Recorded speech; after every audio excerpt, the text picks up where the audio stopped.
All right, let's get into it. We're going to break down something that pretty much all of us do, but almost none of us really get why.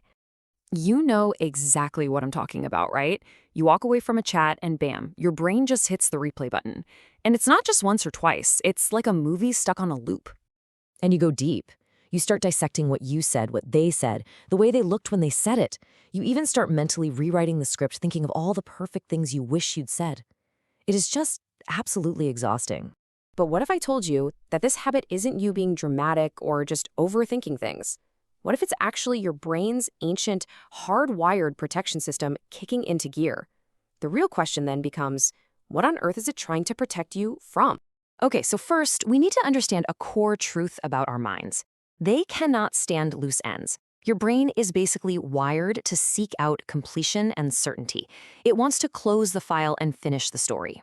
So, whenever a conversation leaves you feeling any of these things, misunderstood, embarrassed, dismissed, your brain flags it.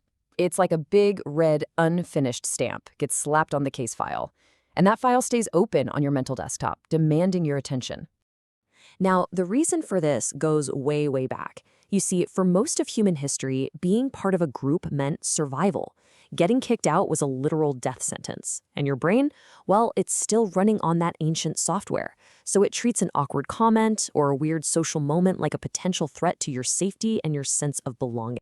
So when your brain hits replay, it isn't just trying to torture you, I promise. It's actually on a mission. It's trying to make sense of the data, to predict what the other person might be thinking, and to run simulations of different outcomes, all in an effort to protect you from feeling that same sting of embarrassment or rejection again in the future. But hang on, why do some conversations just fade away, while others seem to get permanently stuck on repeat? Well, the answer has everything to do with the power of our emotional memory. See, when an interaction makes you feel really strong emotions, like shame or feeling powerless or judged, your brain doesn't just file it away like a normal memory. It gets tagged as high priority. That's why these moments pop into your head out of nowhere.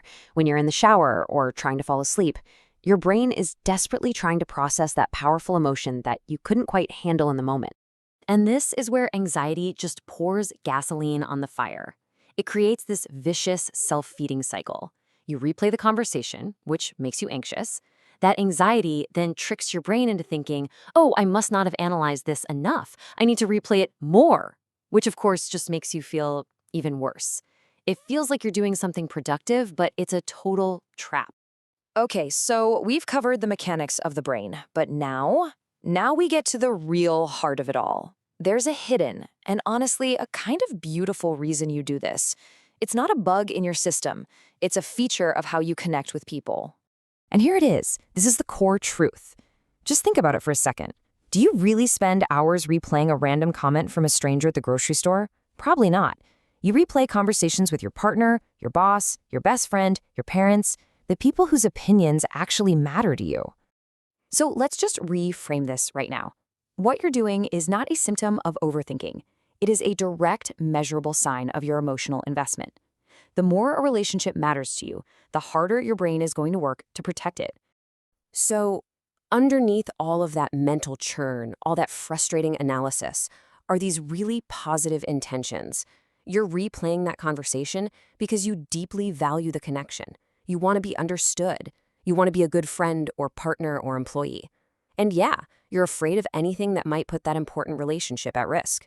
Okay, so understanding the why is huge. It's liberating. But knowing how to actually interrupt the cycle, that's where the power is. So let's get into some real, actionable steps you can take to get off that hamster wheel and reclaim your mental space. Look, you can't just bully your brain into stopping. It doesn't work that way. Instead, you need to gently redirect it.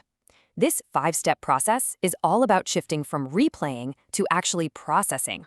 It starts with just naming the feeling, then checking in with yourself. The 24-hour rule gives you breathing room, and replacing the loop with an action breaks the spell. And it all ends with the most important step, compassion. Let's look at that first step because it's the foundation for everything else. This right here, this is the game changer. Instead of getting stuck on the plot of the conversation, asking, what did they mean by that? You shift your focus inward. Just name the core emotion.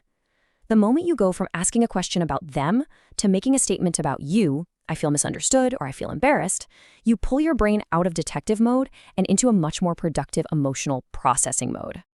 At the end of the day, this whole replay cycle is really just a misguided search for comfort and safety. Your brain is just trying to find some resolution so it can finally feel at ease. And the kindest, most effective thing you can do is to stop looking for that comfort in the past conversation and start giving it directly to yourself, right here, right now. So the next time you catch yourself in that loop, try not to get frustrated. Instead, get curious. Ask yourself this one simple question: what is my mind really trying to tell me? Because it's not a flaw, it's a signal, it's a signpost, pointing you directly toward what you value, what you fear, and maybe just where you need to offer yourself a little more kindness.